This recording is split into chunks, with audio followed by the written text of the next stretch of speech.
Hey guys, so the new season is here and solo cups are starting soon. You have around 2 weeks to practice, so let's go over what you want to be practicing to place really high in these solo cups and make the best of them. We won't be going over any mechanics, of course. Keep practicing your mechanics, keep practicing your aim, but we'll be going over actual fighting stuff and actual tips you can use in the cup that you need to watch out for and what you should be playing to get ready for this first solo cash cup. First of all, let's take a look at the solo cash cup. It's the same as last season. Top 600 advances to the next round and you get 60 points for a win.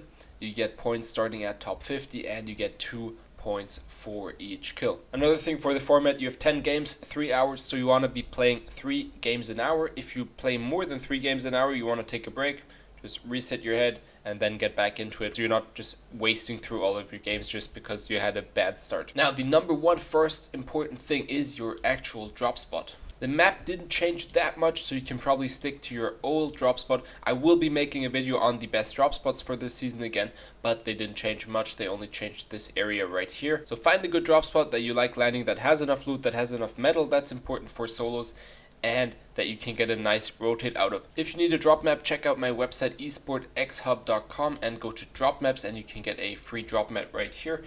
And if you need a drop map for any new spot, you just send a message right here, submit this, and then we'll upload the drop map and send it to you. This is a step that a lot of people underestimate. The drop is very important. You do not want to be dying off spawn. Out of your 10 games, you maybe want to die off spawn once maximum or twice. Moving on to mid game, you want to really focus on practicing your fights. For that, I recommend you use the 1v1 realistic map right here, Speed Realistics 1v1.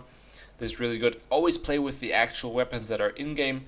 Don't choose the OG weapons or something if you're not playing OG. Or you can also play the 1v1 Peace Control map, also a really good map. And if you can't find good people in these maps, you need to check on Discords. You need to start playing against better people so you can get some actual practice against good players and you can learn something from it.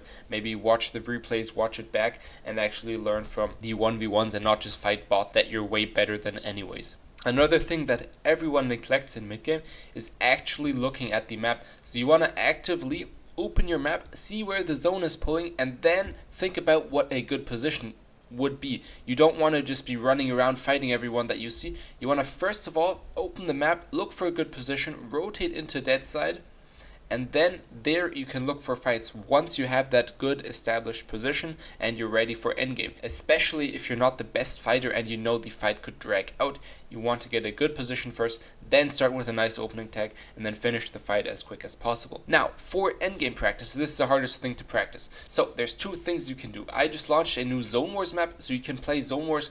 This is a realistic Zone Wars map, so like in the old days in Fortnite, you spawn in your own house in this map, you grab your guns, and then you rotate the zone. You don't spawn on the same wall, which I think is a bit weird.